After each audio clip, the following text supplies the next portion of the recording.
Lone Star Toyota Jamboree. It's the one event we look forward to every year.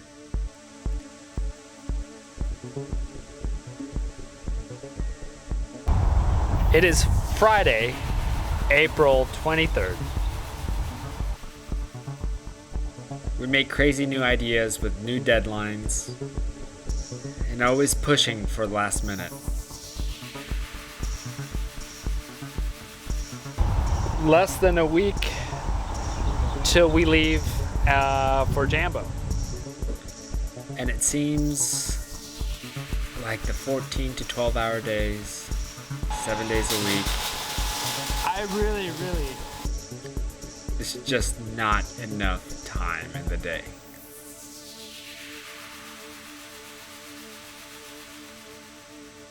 Here we go again. And we have a lot of work to do. A lot of work. So it's not only just getting customers' vehicles done, but it is also getting our vehicles done. Joey, of course, is the ultimate prepper, and he's pretty much done. He's just doing his little fly net things, and Michael still has a lift kit to do. I'm gonna step in here. Michael still has a lift kit to do on his taco. He's getting new tires as well, straight from Fury. And we have way too much to do to Skippy. Skippy is the farthest behind truck here, and I got about 48 hours, where a window of 48 hours where I can complete everything and then bring you guys with me. So that is it's gonna be a very long weekend. But Joey was graciously kind enough to agree to help me, which is gonna be fantastic. And he's, he's gorgeous. I mean, look at the man.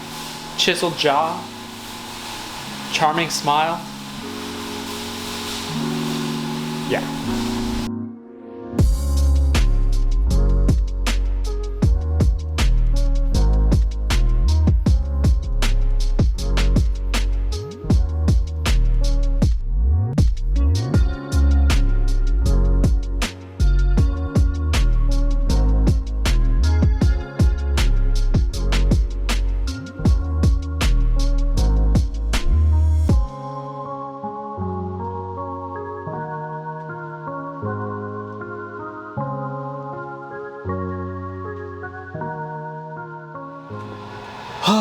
I am not in Skippy.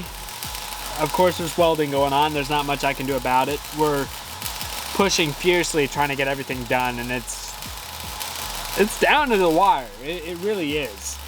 So what I'm in right now is a 96, 97 FZJ80. I swapped an LQ4 Chevy engine in it. And I'm just doing some kind of just touch-up work, redoing the shifter. I'm recalibrating the tack, redoing the fans, just stuff that makes the truck a lot more comfortable in my opinion. But I'm almost done with this, and I'm so tired.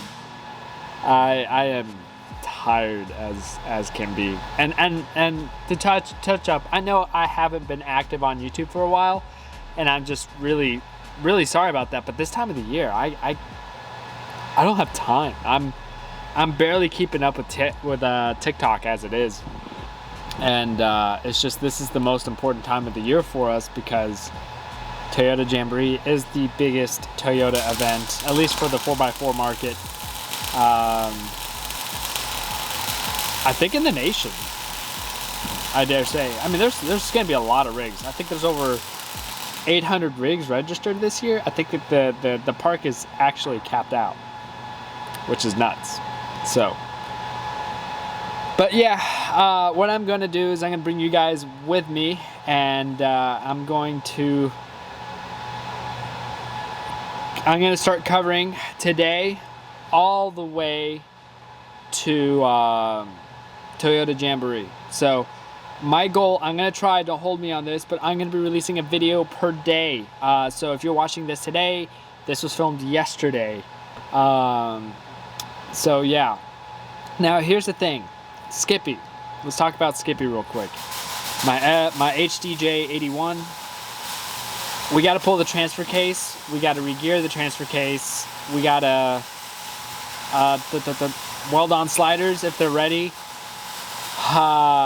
We got to do rod bearings, and I'll go into detail on the rod bearings when the time comes as to why I'm changing the rod bearings on the engine. There's nothing wrong with the engine. It's not knocking. It's not doing anything. But there's a problem with the factory Toyota rod bearings that a lot of people change them out. So, but I'll go into more detail on that.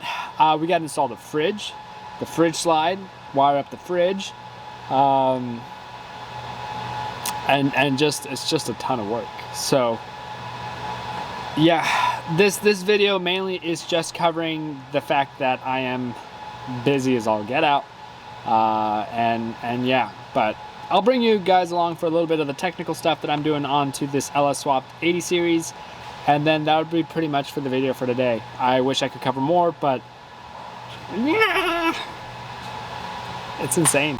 So originally, I used to have the factory shifter on this truck, and I was running a shift cable all the way from the shifter all the way to the transmission, which would literally loop around. It would come out from here, go all the way around this way, and then go that way, and all underneath the truck, which was great, but it was under a lot of heat and stress, and what would end up happening is that the cable would melt, and then they would just have really bad shifting. It was awful.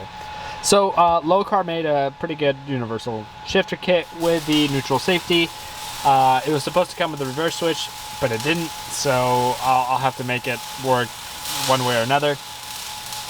But today, I've already installed it. I took the factory shifter bezel and I cut it, and then we bought this boot, and then I glued the boot onto the factory bezel, so it looks pretty good once I put it back together. And then, yeah, so yeah, so I'm gonna go take Bella home. She doesn't want to stay here till 6, and she gets crazy if she stays here for too long and has nothing to do in this poor little office. Right, girl? Right, Bella? Yeah, you're a sweet girl. You're so much bigger now. Yeah. Let's take you home. You wanna go home? Well, I took Bella home, which was great. Now it's pouring raining like cats and dogs. And I discovered something about Skippy. Alright, so we're looking at the headliner right here. And I always wondered why this was all flappy. Yeah, so turns out the drainage on the sunroof is blocked. So I gotta unblock that. Just another thing to add to the list of things we have to do before Toyota Jamboree. Unfortunately, the shop just got louder and louder as the day progressed, and I couldn't keep recording because every time I would talk, you just hear grinder noise. Thank you, Alex. But right now, I'm going to show you guys Alex's second generation Sequoia bumper that he designed and got 3 built for Toyota Jamboree, and he'll be debuting it out there, so that's really exciting. I think he did a fantastic job on it. But as far as that, I got most of the work that I need to get done, and I started installing the fridge slide on the on Skippy, and I'll have that video out tomorrow. I just want to get this one out for you guys tonight. So like always, hit that like button, subscribe if you haven't. Thank y'all so much. And leave a comment down below if you're going to Toyota Jamboree. And that's it. That's really all I have for you guys. So thank y'all so much.